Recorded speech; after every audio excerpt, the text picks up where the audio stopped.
Bienvenidos a Radio Uruguay, bienvenidos a La Máquina de Pensar. ¿Cómo andan? Espero que anden bien. Son las 19:05. Arranca La Máquina de Pensar en una semana, amigos, que se viene bien power, vienen con muchas cosas. Sobre todo viene muy surtida. No vamos a tener un tema en especial, sino que vamos a hablar de teatro. Vamos a hablar bastante de teatro esta semana, de varias obras que están en el cartel, de cuentos, vamos a hablar de un libro de cuentos, vamos a hablar de novelas, vamos a hablar de poesías y vamos a hablar de canciones.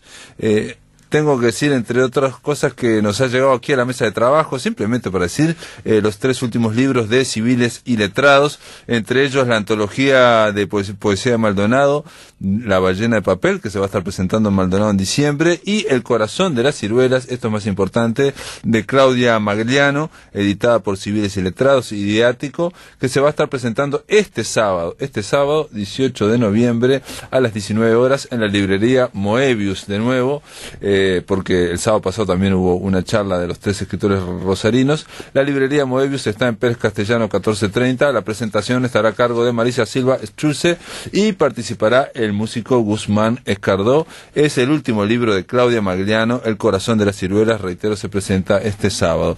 Y finalmente nos llegó también una novela que se llama Los rotos, de José Arenas, que también está publicada por Civiles y Letrados. Simplemente, amigos, decirles que vamos a arrancar la semana, yo le dije, hablando de cuentos, y para hablar de cuentos, qué mejor que darle la bienvenida a Martín Bentancor. ¿Cómo le va, Martín? ¿Anda ahí? ¿Qué tal, Pablo? ¿Cómo andás? ¿Tanto tiempo? Tantos años con Martín Bentancor, sí. ¿No? Es verdad, es verdad. Digo, cuando hablamos de cuentos, no le quiero decir que usted sea un cuentero, Martín Bentancor, ni que tenga fama de cuentero. Simplemente me refiero a que publicó su último libro, La lluvia sobre el muladar, que es un libro de cuentos. En general, Martín Bentancor venía publicando novelas, entre ellas, son simplemente para que lo recuerden, está El inglés, que sacó el primer premio nacional de literatura inédita, y el anterior, ¿dónde está el otro? Muerte y vida de Sargento Poeta. Y La materia chirle del mundo, que ¿esto es donde lo sacaste? En Argentina, ¿no? ¿O no? Eso salió en una editorial cordobesa que se llama Llanto de Mudo. Sí, en el 2015. ¿Y esa es una novela o una novela corta? Es una novela breve, que es como, digamos, autobiográfica, por decirlo de alguna manera, y que acá prácticamente no circuló en Uruguay, porque la editorial cerró al poco tiempo que salió el libro, y bueno, la distribución no fue la mejor, apareció en algún lado, pero prácticamente no circuló. Sí, el Llanto de Mudo publicó Agustín Lucas, se publicaron varios, y supe que el editor murió, digamos, y entonces se cerró la editorial. Bien, también tuviste una novela gráfica, Cardal, que obtuvo los fondos concursables del MEC, y que la publicaste con el dibujante argentino Dante Ginebra, y que de alguna forma está emparentada esa novela gráfica, Cardal, con varios de los cuentos de La lluvia sobre el muladar, que la primera sorpresa que me llevé es que pensé que había un cuento normalmente que se llama La lluvia sobre el muladar, porque y no hay ninguno, ¿no? Hay una referencia en un pasaje por ahí perdido, que refiere al título, pero muy perdido. Pero sí, es cierto, no hay ningún cuento que se llame así. Y es un poco, vos esta vez te nombró las novelas, porque en realidad todos los cuentos que están ahí fueron surgiendo como a la sombra, digamos, de la escritura de las novelas, ¿no?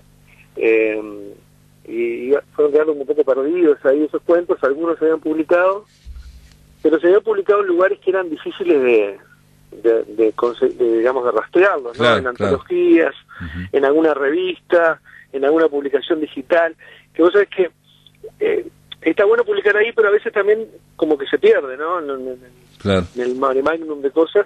Entonces, bueno, me pareció una idea que podía ser interesante juntar esos cuentos. Lo hablamos con el editor, con Martín Fernández, juntamos como 20 cuentos. Muchos quedaron, digamos, no pasaron la primera prueba de la relectura, y los que sí quedaron los intervine un poco. Y agregué algunos inéditos que no habían sido publicados, y ahí surgió el libro, digamos.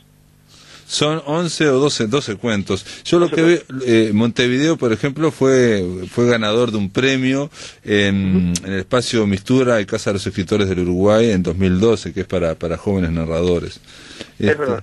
Hay en la noticia sobre cuentos, esto es una nota muy, muy al pie, pero mencionás que los cuentos Dominación, Permanencia y Las Brujas de las Brujas fueron escritos mientras me adentraba en los terrenos de la tercera sección, digamos, pero la tercera sección no la real de Canelones, sino la de ficticia, que enmarca el inglés y que enmarca Muerte y Vida de Sargento Poeta, ¿no? Sí, sí. Yo en un momento encontré esa especie de filón, digamos, narrativo, filón no por lo rico, sino por el espacio, digamos, a explorar, a explotar con la literatura, que es la tercera sección, que es una especie de híbrido entre la tercera sección real del departamento de Canelones, que es donde yo nací y vivo, y esa otra tercera sección ficticia, digamos que de la conjunción de ambas surge esta suerte de tercera sección de mis libros que tiene elementos de la realidad y otros que no lo son, y además de las dos novelas, tres en realidad, porque hay una que está inédita, también aparecieron estos cuentos. Y el primer cuento surgió para una antología que se publicó hace unos años, que la organizó Rodolfo Santulo, que se llamaba Sobrenatural, que era un compilado de cuentos sobrenaturales que publicó Estuario. Y ahí apareció ese primer Dominación. Cuento, Dominación, ahí va. Y con ese cuento, digamos, como que yo, entre comillas, no fundé ese espacio de la tercera sección. Entonces después empecé como a dar vuelta alrededor del tema. Hay personajes que se repiten, digamos, que aparecen en los cuentos, aparecen en las novelas, como que hay cierta continuidad en algunas secciones, los espacios geográficos son los mismos, y bueno, es como una especie de fábrica, ¿viste? Van saliendo las distintas... Pero es también un ambiente rural, digamos, digamos, gente, digamos, que vive en el campo, o que vive o en villas, o en los suburbios, digamos, de ciudades, de pueblos muy chiquitos, digamos, ¿no? Por decir algo, ¿no? Sí, el modelo es o sea que yo vivo desde hace unos años, vivo en un pueblo pequeño, bueno, ahora es ciudad, aunque muchos le dicen ciudad-pueblo, que se llama Los Cerrillos, que está a 45 kilómetros de Montevideo, y que es una especie de satélite de la ciudad de Canelones, de la capital del departamento, que está a unos 20 kilómetros. Entonces hay una relación muy muy estrecha entre las dos localidades. De hecho, yo mismo, ahora, mientras hablo contigo, me estoy volviendo a mi casa de trabajar en Canelones. O sea, muchos de los que vivimos en Los Cerrillos trabajamos en Canelones, entonces tenemos una relación directa. Y esa misma relación es la que existe en los libros, digamos, en estos libros, en estas novelas y en los cuentos, entre lo que se llama tercera sección, que es el pueblo, y Guadalupe, que es como la capital del departamento. Guadalupe era el nombre original de la ciudad de Canelones. Ah, mirá, no sabía. Es como, sí. Ese universo que vos señalabas, digamos, rural, de villa, de suburbano, si se quiere por momentos, es un poco lo que yo veo, ¿no? Y yo nací además en una zona rural más agreste que se llama Las Brujas, que está al oeste del departamento. Entonces uno de los cuentos, por ejemplo, de la ciudad de Solmuladar, que es el último, que se llama Las Brujas de las Brujas, es una de las historias de quiénes eran las brujas que le dieron el nombre al lugar. O sea que, digamos que toda la literatura esta está nutrida geográficamente, digamos, de los espacios que yo conozco, ¿no? A mí lo que se me complicó un poco fue porque los cuentos Dominación, Permanencia, Las Brujas de las Brujas fueron escritos, ya lo dije, mientras me adentraba en los terrenos de la tercera sección, y yo había terminado el libro. En realidad, este prologuito, o esta aclaración, digamos, la leí al final. Y fui al índice y no existe el cuento Permanencia. Entonces, dice Persistencia. Eso fue un lapsus, porque el cuento fue cambiando de nombre, tuvo varios cambios de nombre entre que fue escrito originalmente. Persistencia es uno de los inéditos, o mejor dicho, de los textos que estaba inéditos hasta que se publicaron. Y en un momento yo había hecho como una especie de juego con el destino del personaje, que no voy a adelantarlo mucho para que los lectores que no lo conocen puedan verlo. Esto de permanecer y persistir, y al final quedó una versión como permanencia y otra como persistencia. Entonces el cuento que está publicado se llama Persistencia, pero en la noticia del prólogo se llama Permanencia. No es un humor no es un chiste sofisticado, es un simple error con fascinación nada más. Un lapsus calami, lapsus de la escritura, ¿no? Exactamente. Vos sabés que un lector me dijo, no sé si vos te acordás, Pablo, que en el inglés yo había introducido una mancha negra en la parte del libro que había generado una serie de problemas, incluso con los libreros que creían que se había manchado el libro, que los ejemplares estaban manchados. Entonces, un lector que vio eso mismo, lo de permanencia consistencia, decía, es tan sofisticado lo que hiciste esta vez, que yo no logro entenderlo. Digo, no es sofisticado, es un simple lapsus que se coló en la edición. No, pero también, digo, yo también lo entendí así, porque esas cosas pueden ocurrir, pero también hay ciertos juegos en los cuentos que remiten a veces a Borges, o a los juegos que hacía Borges con Bioy Casares, en Bustos Domecq, o los que hacía después Bolaño, digamos, ¿no? Que es de ir a buscar a un escritor o tratar de hablar de un poeta conceptual, visual, en fin. Y está escrito con un tono muy similar, digamos, donde hay mucho humor, ¿no? Donde se está hablando de este escritor que ahora se llama el artista visual Damián C, ¿no? ¿Cómo se llama? Sí, Damián C. Instalaciones se llama el cuento, y el artista visual Damián C.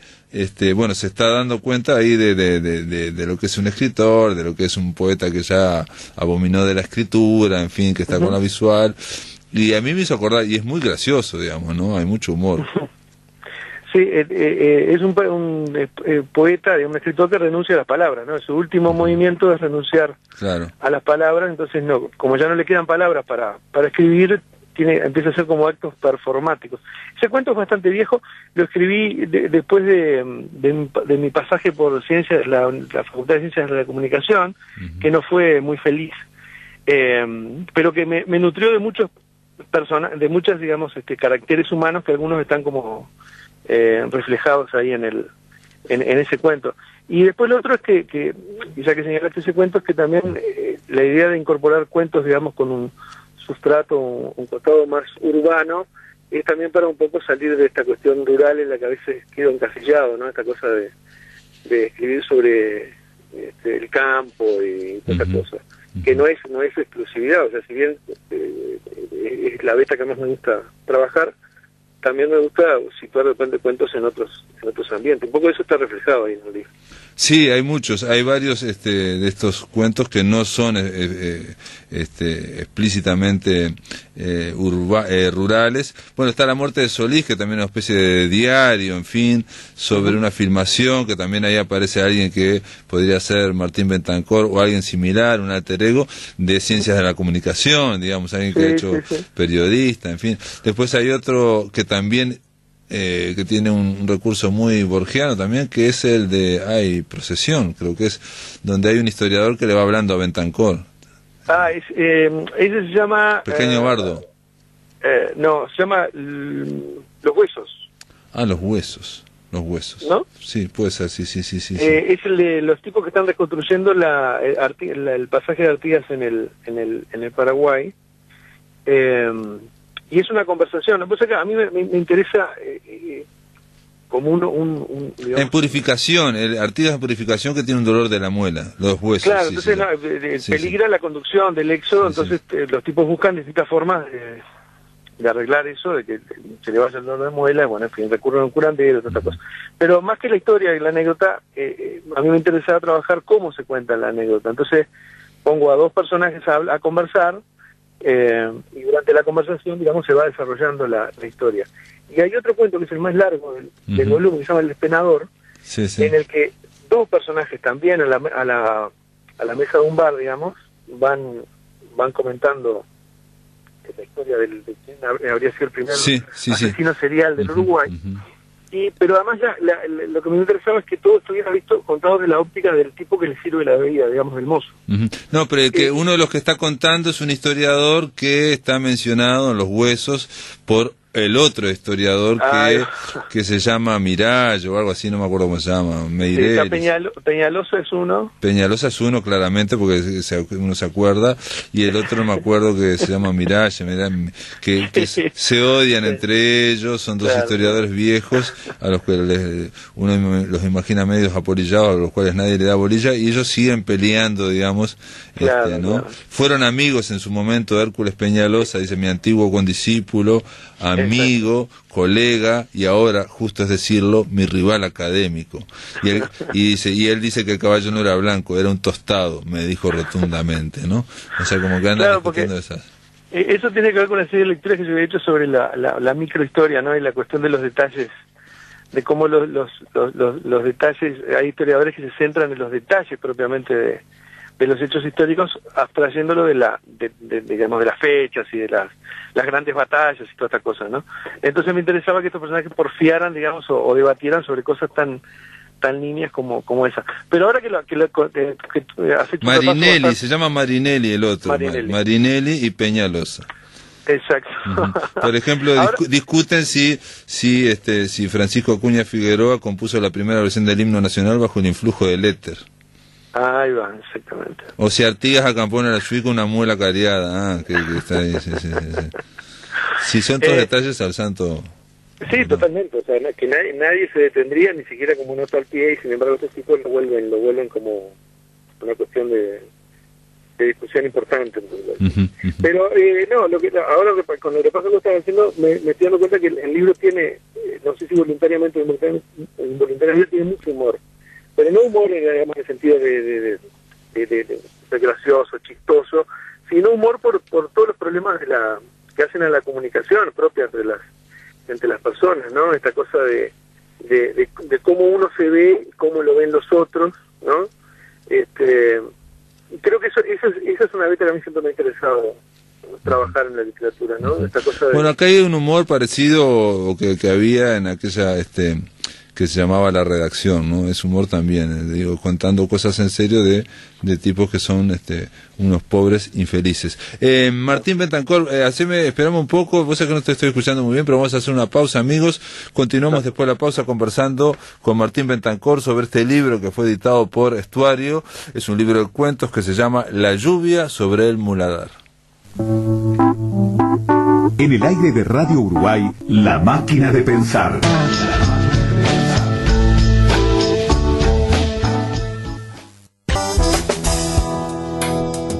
Continuamos, amigos, en La Máquina de Pensar. Estamos conversando vía telefónica. Él se está aproximando a Los Cerrillos, va dejando la ciudad de Canelones. Me estoy refiriendo al escritor canario Martín Bentancor y al libro de cuentos La lluvia sobre el muladar. Martín, hay varios, hay un cuento donde lo mencioné al comienzo de la nota, se llama Instalaciones, y donde aparece Mario Lebrero, aplaudiendo, digamos, a este poeta visual que en un acto performático se ahorca frente a todos. También hay otro cuento en el que no solamente aparece, sino que se llama directamente Hola, soy Eduardo Galeano. Uh-huh. Y ahí hay como un humor ya no tan soterrado, ¿no? Sí, pero también hay como ciertos homenajes. Lo de Galeano, bueno, yo crecí, digamos, como lector con esa especie de postura un poco distanciada de Galeano, que es un autor al que nunca leí, conocí ya de grande, o mejor dicho, leí sobre Galeano, pero leí poco a Galeano. Y con ese mito, digamos, de América Latina y la cuestión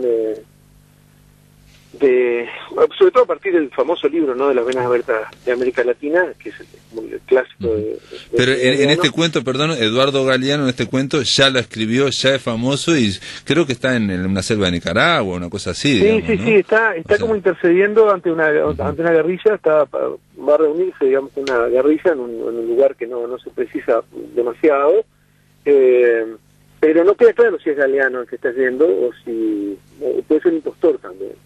Entonces me gustaba jugar con esa imagen de un poco como mitológica, digamos, que adquieren determinados personajes como es en este caso Galeano, ¿no? Que digamos trasciende la propia obra y es una especie de marca de fábrica, ¿no? Hubo algún lector que leyó el cuento y le incomodó un poco porque en realidad no es una burla de Galeano, sino es tomar a Galeano e imaginarlo como un personaje de una ficción. Pero parece, creo que el título, digamos como que, hola, soy Eduardo Galeano, ya hay una cuestión como de chiste que no se configura realmente, no se refleja tanto en el cuento, que está escrito en serio y transcurre en serio, claro. Y te muestra, digamos, unos revolucionarios ahí en una selva nicaragüense, o uno que yo me imaginé nicaragüense, en fin, digamos, ya con un Galeano hecho muy famoso, no hecho una estrella. En otro cuento también se menciona a Gabriel Peveroni como al pasar. Bueno, Mario Lebrero ya lo dije que aplaude. En otro momento, en El Despenador, que es uno de los cuentos, vos decías que más largos, uno de los enemigos, uno de los protagonistas de este cuento es Tadeo Cruz, ¿no? Y entonces inmediatamente Isidoro Tadeo Cruz, uno piensa, ¿no? El amigo de Martín Fierro, pero en este caso Tadeo Cruz vive acá en el sitio de Montevideo, vive en la parte de Montevideo.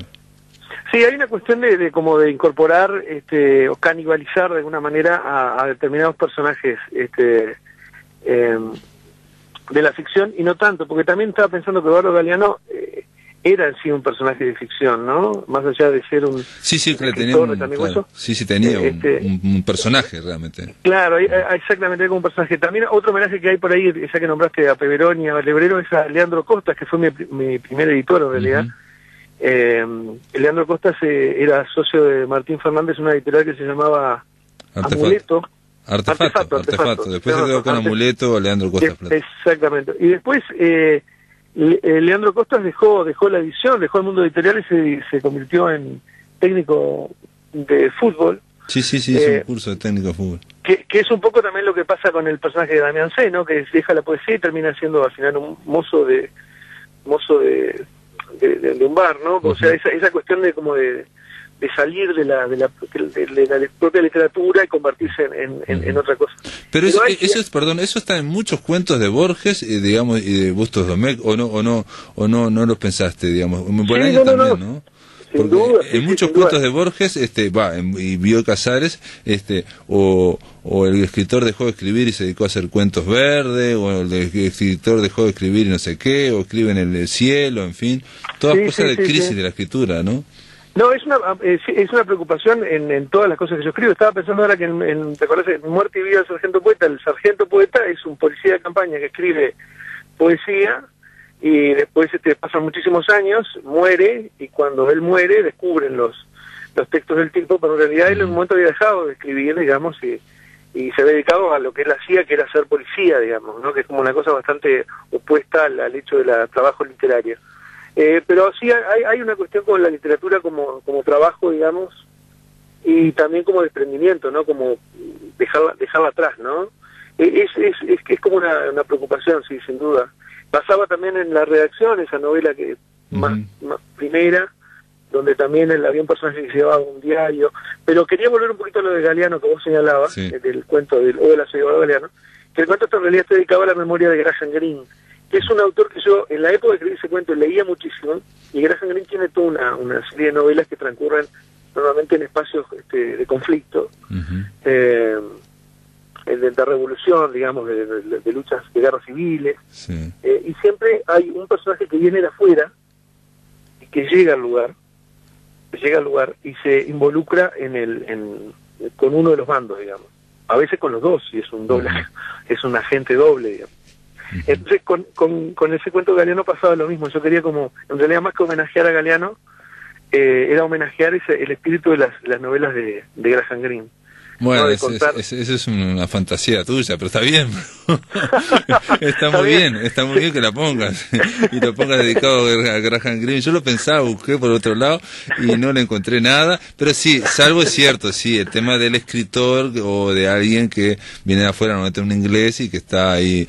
Y acá también, digamos, no vamos a contar el cuento, pero insisto que no es un cuento, que no es un chascarrillo en torno a Eduardo Galeano, sino que hay un misterio, y hay un enigma, y hay una y que no está jugado como los otros cuentos. En este está jugado a la manera más clásica a el desenlace de hola, soy Eduardo Galeano, a dejarnos con un enigma. También hay en otro cuento que se menciona directamente a Wilkie Collins, un escritor también que lo menciona a Borges también, por decirlo otro. Yo lo conozco a través de Borges, ¿no? Sí, Wilkie Collins, que también está como en los albores de la novela policial, por decirlo de alguna manera. Acá se imagina un joven Wilkie Collins en las costas de... Wilkie Collins, antes de empezar a escribir, fue agente de una empresa de té, que exportaba té de Inglaterra, entonces recorrió varias partes del mundo y yo lo imaginé en algún momento llegando a la costa oriental, digamos. Pero sí, digamos que todo el libro tiene como incrustados esas pequeñas referencias o a escritores, porque también van nutriendo un poco la cosa, ¿no? Yo creo que los escritores son como los protagonistas de estos cuentos, en el sentido de que de una u otra forma van apareciendo. De hecho, la imagen que ilustra el libro, que eligieron la editorial para ilustrar el libro, representa un cuento que se llama Pequeño Bardo, que es la historia de un poeta olvidado que vuelve al pueblo después de mucho tiempo, y lo están esperando, digamos, sus antiguos condiscípulos. Una cosa media decrépita, digamos, media... Sí, es como una versión del Ciudadano Ilustre, pero de quinta, pero o de sin décima. Ciudadano y sin... Claro, de décima, sí, como la película del Ciudadano Ilustre, pero de décima, por decirte algo. Hay los cuentos también, hay cuentos que son, digamos, muchos cuentos son trágicos, por ejemplo, el de Dominación, que está muy bien para mí, digamos, y hay otro que está muy bien escrito, yo no me enganchó tanto, pero no me funcionó a mí, pero digamos, El último lancero está muy bien escrito y hay una cuestión como una cuestión poética y muy ideal, ¿no? Entre un lancero, entre un tipo con una lanza contra un aviador, ¿no? Las guerras eso civiles, está inspirado en la revolución de Basilio Muñoz. Del 34, sí, yo pensé, ¿no? 1930. Claro, o sea, que fue la última vez que los lanceros salieron a enfrentar a los aviones. Claro, de terra, claro, sí, en un combate desigual, bueno, y acá imagina la suerte de un lancero enfrentando un avión, digamos, por decirlo de alguna manera. Claro. Bueno, y dijimos que La muerte de Solís era una película, bueno, donde se menciona una especie de Herzog también, de Bernard Herzog, de tercera, latinoamericano. Claro. Y ahí se menciona lo que sería, ¿no? Y siempre está esa cuestión de bajar a tierra, digamos, todos los ideales, ¿no? Salvo El último lancero, que, digamos, es como muy épico. En general hay una mirada, esa mirada que es la otra, ¿no? Es la de Damián C., por ejemplo, donde está mencionando, solamente para decirles algo, ¿no? Él hizo una performance en el Montevideo Shopping, ¿no? Donde disfrazado de Mujic se paró frente a las puertas que se abrían y se cerraban sin entrar, y con un cartel que decía: la revolución parió monstruos, el sistema los volvió templos. ¿No? Sí, pero además hay pequeños... Ahora me estoy acordando que aparece Arana, incluso el ex intendente. Sí, aparece Arana, sí, aparece como Arana. Personaje. O sea, es como una especie de también de desmitificar esta cuestión del poeta, ahora que hay incluso todo un revival de la cuestión performática poética en Montevideo, ¿no? Esta cuestión del slam y bueno, este es una especie de precursor en un punto. Y aparte parte de cosas que están reales, digo, creo yo que son reales porque, digo, ciencia de la comunicación, vino el filósofo Gianni Battimo, yo me acuerdo cuando vino, sí, exactamente, me acuerdo que hablar con Carlos Peregrino, que lo trajo, con Lisa Bloch, o sea, así que eso también, capaz que lo viviste vos y lo pusiste como... Sí, eso fue en el año 99 cuando vino... Exactamente. De alguna forma están ahí. Bueno, entonces digo, no solamente todos son graciosos, pero se agradece, digamos, en el panorama uruguayo cuando hay humor de este estilo, que insisto, que es un humor como que es involuntario o que va por derrame, ¿no? No va directamente al chiste, ¿no? A mí no me gusta, vos sabés que me pone muy nervioso cuando en una reunión social alguien dice que va a contar un chiste, porque nunca sé cómo es el nivel de la reacción. Viste que alguien cuenta un chiste y generalmente si es gracioso todo el mundo se ríe, ¿no? Pero a mí me ha pasado que cuentan chistes y dice, a mí no me resulta gracioso. Entonces, no sé si plegarme a la risa de general o o mantenerme en silencio, lo que a veces puede resultar medio antipático. O sea, me molesta mucho la cuestión de contar chistes, la cuestión del chiste por el chiste en sí, por el golpe de efecto. En cambio, cuando el humor aparece de una forma, a veces en un contexto que no es el más propenso para el humor, como espectador me gusta mucho esa sensación. Sí, un poco de repente es lo que puedo trasladar a claro, que trasunta, o que digamos incluso que puede ser un poco involuntario, que un poco paródico. En algunos momentos hay grandes igual golpes de chiste, como por ejemplo esa performance que yo dije, ¿no?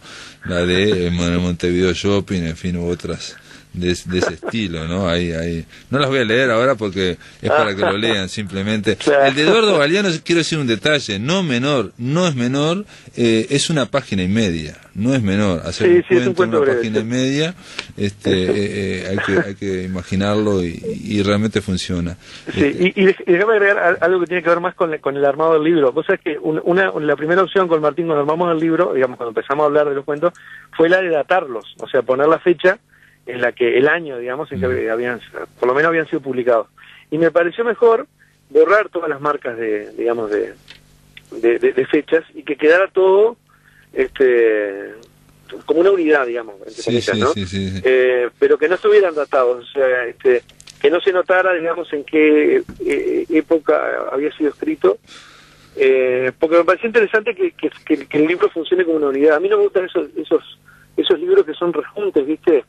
Que justamente es un rejunte. Es un rejunte también porque, digo, vamos a decir la verdad también, Eduardo Galeano es otro tono, otra cosa, pero a mí no me parece mal que con los de la zona rural, lo de dominación, lo de los huesos, claro, en fin, ¿no?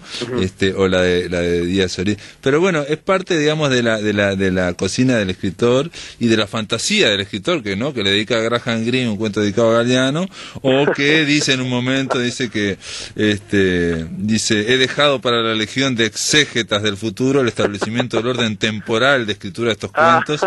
Martín Bernatcor diciendo, prefiriendo la publicación de manera aleatoria. Parece Borges riéndose, ¿no? Claro, por aquello claro, de que en el camino los zapallos se acomodan en el carro, ¿no? Se acomodan los zapallos. Pero eso también es un juego con esta cuestión de que a veces los escritores nos creemos con nuestra obra. Bueno, todos queremos que nuestra obra perdure. Sí, va a estar inscrita en el mar. No nos engañemos. Pero a veces que parás lo empezás a mirar en frío, digamos, te das cuenta que todo es tan efímero y todo es tan todo es un gran chiste cósmico y usted lo ha escrito perfectamente. Bueno, muy bien. Te mando un abrazo, Martín. Un abrazo, Pablo, y gracias por la comunicación. Amigos, se terminó, no. Ahora vamos a escuchar Sesiones, el disco Sesiones del Astillero, y vamos a escuchar a Diego Presa cantando Venime a buscar.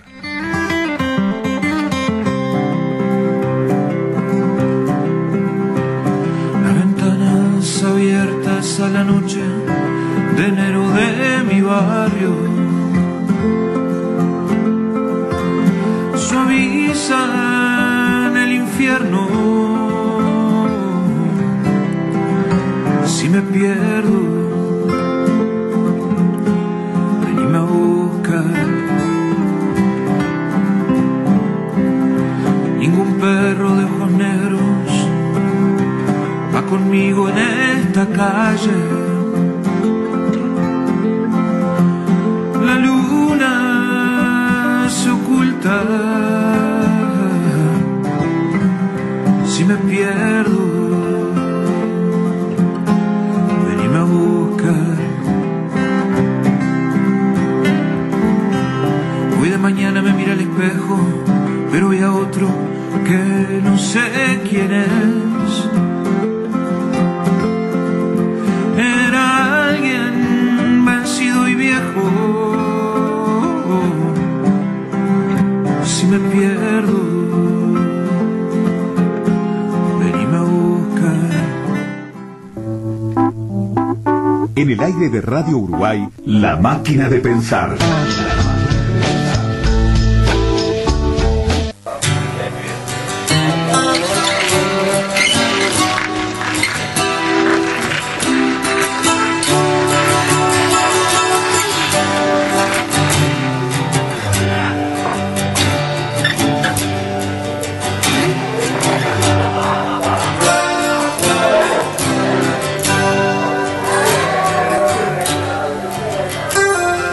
No dijo el alfil, o por lo menos esta noche no será. Eduardo Darnoyan nos está cantando. ¿Y por qué nos está cantando Eduardo Darnoyan? Porque la Sala Artigas, en la Junta Departamental de Montevideo, se va a festejar de alguna forma el cumpleaños, que es el próximo 15 de noviembre. Gabriel Weiss, ¿estás ahí? ¿Cómo andás? ¿Cómo andás? Bien. Primero agradezco infinitamente esta oportunidad de poder informarle a la audiencia de tu programa, que es y interesada en estos temas, de estas cuestiones, de estas movidas, ¿verdad? Mira, nosotros tenemos ya un antecedente que yo siempre lo destaco, que el 14 de diciembre del año 2004, la Junta Departamental, que es el Parlamento de Montevideo, se sesionó por primera vez en su historia en el Teatro Solís para el único homenaje en vida que se le hizo a Eduardo Darnoyan. O sea, no se hace un homenaje ni se le evoca 10 años después que murió, que está muy bien hacerlo, sino que lo homenajeamos en vida. En una sesión que fue con un Solís desbordante, digamos, con sus 1.300 butacas ocupadas. Podrás imaginarte que será la única vez que habrá una sesión con esa cantidad de gente, digamos, ¿no?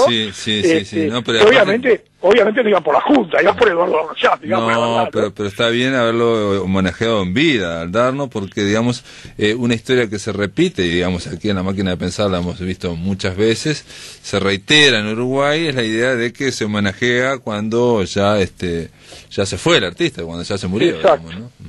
Exacto, y era una manera de tributarle el cariño y el agradecimiento por todo el arte que él fue desarrollando, y que a todos los que somos seguidores de Darnoyan y de su obra nos ha proporcionado momentos de felicidad y de crecimiento espiritual, ¿verdad? Porque era un gran músico, era un poeta además. Sus letras son magníficas. Y bueno, y ahora a 10 años decidimos hacer una convocatoria para 2 mesas redondas que se van a hacer el 15, el día de su cumpleaños, porque nos parecía que el festejo había que hacerlo no el mes en el que se fue, en marzo, sino en noviembre, que es el mes de su cumpleaños. El 15 de noviembre nos van a estar acompañando Cira Panzardo, nos va a estar acompañando Walter Bordoni, Atilio Pérez Duncan Macunaíma y Pablo Benavides. Para comenzar la actividad vamos a pasar 2 videos que están realmente muy buenos. Ya quiero agradecerle especialmente al poeta y al gestor cultural y a mi amigo Víctor Cuña, que me ha dado una mano muy grande en este trayecto para las 2 mesas. Agradecerle a Graciela Villar, la presidenta de la Junta, que fue absolutamente proclive cuando yo le planteé esta actividad, y a la presidenta de la Comisión de Cultura, Fátima Barruta, y a todos los ediles, porque hay que decir la verdad, este homenaje, como el de 2004, contó con el apoyo de los 31 ediles de la Junta Departamental. Eso está bueno también. Sin duda. Son datos. Y bueno, esa es la primera mesa, que sabes quién nos va a acompañar ese día también, Graciela Miralles, la tía de Eduardo, que ya nos dijo que no va a hablar porque se emociona. ¿Ese vive en Tacuarembó? Vive en Tacuarembó, bien especialmente, porque te voy a contar algo. El 15, a las 17 horas, Víctor Cuña va a donar al Museo de la Memoria la camisa bolchevique de Eduardo Darnoyan, el gorro y los lentes de Eduardo Darnoyan. Va a ser una donación junto con un audio con la canción Sonatina, que es maravilloso, y lo vamos a acompañar desde la Junta, y bueno, y va a venir Graciela, por supuesto, Miralles también, ¿verdad? En algo que no solamente tiene un contenido emotivo muy fuerte, sino que además me parece muy justo y muy bueno que quede en poder de un museo como el Museo de la Memoria, ¿verdad? Que va a permitir que todo el mundo pueda acceder a ver esos elementos que eran el Darno en el escenario, digamos, ¿no? Sí, emblemático por lo menos del personaje que construía Darno en el escenario. Totalmente. Al cantar, que hay que decirlo también una y otra vez, que no era solamente un cantautor o un cantor, sino que también de alguna forma escenificaba, ¿no? Totalmente. Era realmente, las puestas en escena eran imponentes, digamos, ¿no? Se entregaba totalmente, digamos, ¿no? Y la verdad que, bueno, y además el heredero de tantos, ¿no? De Bob Dylan, de Leonard Cohen, de Antoine, de músicos imponentes a lo largo y a lo ancho del planeta, ¿no? Que resumen, digamos, en sus capacidades creativas y en lo que él nos comunicaba, ¿no? Bueno, por supuesto, no podemos olvidar a su mentor principal, ¿no? A Washington Benavides, al Bocha, ¿no? Que va a estar de alguna forma representado por su hijo, Pablo Benavides. Absolutamente. ¿no? Pero aunque Pablo siempre también estuvo vinculado a ese grupo, a ese círculo, exacto, que se le llama Grupo de Tacuarembó, y algunos dicen Círculo Benavides, quizás más propiamente habría que decir Círculo Benavides. Vos sabés, Pablo, que además, ¿qué virtud tienen estas dos mesas, que ahora vamos a hablar de la segunda? Que todos los que van a participar hicieron escenario con Darnoyans, tuvieron trato personal con Darnoyans, o la mayoría, porque hay uno que no, después te voy a contar, y entonces esos testimonios son hoy. Mañana no voy a estar yo, no voy a estar vos, no van a estar ellos, quiero decir. Claro. Entonces se pierde esa riqueza de lo cotidiano, del convivir en el tiempo y en el espacio, y cantando o tocando. En la segunda mesa, que es la del 29, Walter Bordoni tiene un detalle que también, aparte, hizo la canción 7 de marzo, que es el día que se murió Darnoyans, y que realmente es una maravilla, una joya. Sí, aparte, la verdad, nos honran todos y cada uno de ellos, porque la verdad que una mesa con Macunaíma, con Walter Bordoni, con Cira Panzardo, con Pablo Benavides, por favor, que no sé, uno no puede sentirse sino totalmente honrado y agradecido, digamos. Yo voy a moderar la mesa, digamos. Va a ser este miércoles a las 19 horas en la Junta Departamental. Finalmente en sala de sesiones, porque vos sabés que calculamos que puede venir un número de gente más o menos importante. Perfecto. ¿Qué sucede? La sala de Artigas está en el edificio viejo, que son vigas de madera, y no soporta más de 60 personas.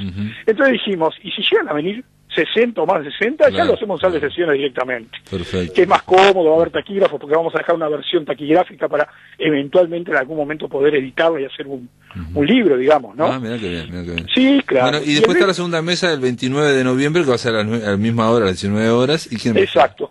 Ahí tenés a Cabrito da Silveira, fíjate vos, a Marcelo Rodríguez, autor de una biografía imponente, que salió en el sello Perro Andaluz, entre el Cuervo y el Ángel, que Benavides decía que era como la biografía definitiva de Darnoyans, digamos, de alguna manera, ¿verdad? Que además es funcionario municipal, profesor de educación física, trabaja en el Centro Comunal 13, así que va a estar en su casa, en la Junta Departamental, digamos, ¿no? Y va a estar también Silvia Sabaj, colega mía de LIPA, egresada, profesora de literatura, que tiene un libro muy interesante analizando los textos. Los textos, sí, la entrevistamos acá en La Máquina de Pensar. Sí, aparte tiene realmente no me acuerdo, devoción por Darnoyans. Hay que escucharla. Y después sí incorporamos a un muchacho, para uno que tiene 56 años, es un muchacho sin duda alguna, Martín Laco, un músico de menos de 30 años, que versiona temas de Darnoyans, y nos parecía muy importante darle a estas mesas también la mirada de un joven, digamos, ¿verdad? Y preguntarle, a ver, bueno, ¿por qué vos en tus presentaciones has versionado algunos temas de Darnoyans? ¿Qué significa Darnoyans para vos y para tu generación? Porque eso es lo que definitivamente le va a dar continuidad a la obra del artista, ¿no? Claro. Aparte hay que decir un detalle también. Son dos mesas y no puede entrar todo el mundo. Obviamente, obviamente simplemente es un homenaje. Lo que está bueno es que realmente Darnoyans debe ser de los artistas, y no voy a ponerme a hacer muchos análisis, pero que ha sido más recordado, más homenajeado después de que se murió, digamos, y actualizado. Simplemente pensar esto: Walter Bordoni hizo una canción por la fecha de su muerte, 7 de marzo. Acá vas a hacer esta mesa para el cumpleaños de Darnoyans, que es el 15 de noviembre. Digamos, entonces digo, está una y no está mal que sea recordado, y no quiere decir que este sea el único homenaje también, ¿no? Por supuesto. Te digo más, y va a estar el bicho Rodríguez Viera también, ¿no? Enrique Rodríguez Viera va a cantar al final, porque pidió incorporarse, pero cantando. Él me pidió especialmente, si va a cantar 2 temas de Darnoyans, aparentemente uno que Darnoyans cantó en algún lugar, pero que no quedó inédito, digamos, de alguna forma, y él lo va a cantar, y se va a cerrar cantando, que es como corresponde el homenaje al Darno. Y lo otro que te voy a comentar, gestioné en el correo la emisión de un sello conmemorativo para el año 2018, obviamente. Pedí que fuera para el mes de noviembre, y bueno, y la presidenta también es fan de Eduardo Darnoyans, y me dijo que sí, que estaba totalmente de acuerdo y que lo iba a impulsar, y que factiblemente esto se iba a concretar. Qué bien. Y hay un detalle que nos dijiste también, es que en ambas ocasiones se van a recoger firmas para apoyar la iniciativa. Exactamente. Hay un expediente que no sé, honestamente no sé ni quiénes lo presentaron, es la Intendencia, y nosotros vamos a recolectar firmas para incorporar al expediente que está en la Intendencia, digamos, para que se genere, digamos, una cuestión también de respaldo desde distintos ámbitos, ¿verdad? Finalmente, igual, si prospera, que va a prosperar seguramente, que la Intendencia esté de acuerdo con que haya un espacio público, calle, lo que fuera, con el nombre de Darno-Llanos, termina votando la Junta Departamental, que es quien le da la venia al Intendente para poder designar los nombres de los espacios públicos. Así que estamos comprometidos con ese tema. Y otro tema que te voy a contar, vamos a avanzar el año que viene, vamos a ver cómo lo concretamos para que un liceo de Montevideo lleve el nombre de Eduardo Darno-Llanos. Ya hicimos algunas gestiones con Celsa Puente, que realmente es una mujer encantadora, nos recibió muy bien y le gustó mucho la idea, pero para eso tenemos que trabajar con las comunidades educativas de los liceos que no tienen nombre y que eventualmente puedan recibir y aceptarlo, ¿verdad? Mirá qué interesante. Ahora, digamos, la calle se va a llamar Darno-Llanos, ¿no? Eduardo Darno-Llanos. La idea es que lo que pidieron es Eduardo Darno-Llanos. Eso es aparentemente lo que pidieron. Ah, perfecto. Veremos. Porque no estaría mal ponerle el Darno también. No, la verdad que no, es más, yo... Sí, no sé, esto lo digo sin pensar, lo digo... Sí, en mi muro de Facebook yo todos los años desarrollo unas presentaciones que llaman Noviembre, mes del Darno, y ahí pongo fotos y subo alguna, o sea, bueno, indudablemente lo mío ya es devoción pasada de mambo. No, pero vos sabés que te tengo que decir, yo creo que te lo conté y lo he contado aquí en la radio, que Luis Eduardo Aute, como un amigo nuestro también con Gabriel Weiss, en su momento quiso hacerle una canción a Eduardo Darno-Llanos y me pidió, me hizo una serie de preguntas, en fin, y yo le mandé, le contesté, busqué la información que él me pedía, y también le mandé la canción 7 de marzo de Walter Bordone, y él ahí me dijo que le parecía superior, que le parecía muy extraordinario y que le había quitado las ganas de hacer otra canción a Luis Eduardo Aute porque le parecía que ya estaba muy bien dicha, ¿no? Por un lado bárbaro para Walter Bordone porque es un gran elogio, por otro lado qué lindo hubiera sido que Luis Eduardo Aute hubiera hecho la canción, ¿no? Dice, porque le interesaba la historia de amor, de una historia de amor de Darno-Llanos con su pareja, ¿no? Viste que murieron con poco tiempo de diferencia, ¿no?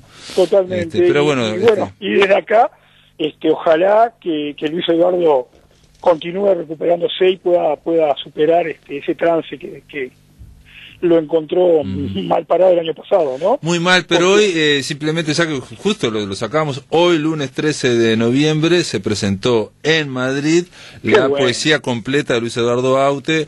Hay una foto circulando con las manos de él, yo la puse ahí en Facebook, no sé si va a estar en la presentación, iba a estar Cristina Narea y otros más, estaba Pastora Vega, en fin.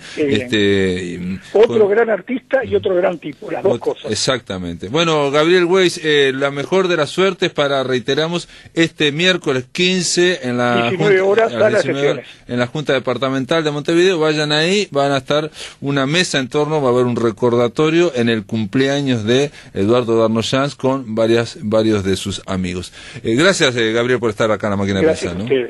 Amigos, se terminó la Máquina de Pensar, les reiteramos, pueden ir ahí a la Junta Departamental este miércoles a las 19 horas, y reitero, la mesa va a estar Macunaíma, va a estar Walter Bordone, va a estar Cira Panzardo y otra gente. Bueno, se terminó la Máquina de Pensar, mañana vamos a recibir a la poeta Ana Strauss para hablar de su libro Ororó, Canción para un Párpado, editado por Yagurú, y vamos a llamar a Santiago Chile para otra columna de La Rocola, esta vez con Patricio Hidalgo, que acaba de ser padre hace 3-4 días y que pidió que va a abordar la canción Bienvenido de Iván Noble. Esto es todo, amigos, que lo pasen muy pero muy bien.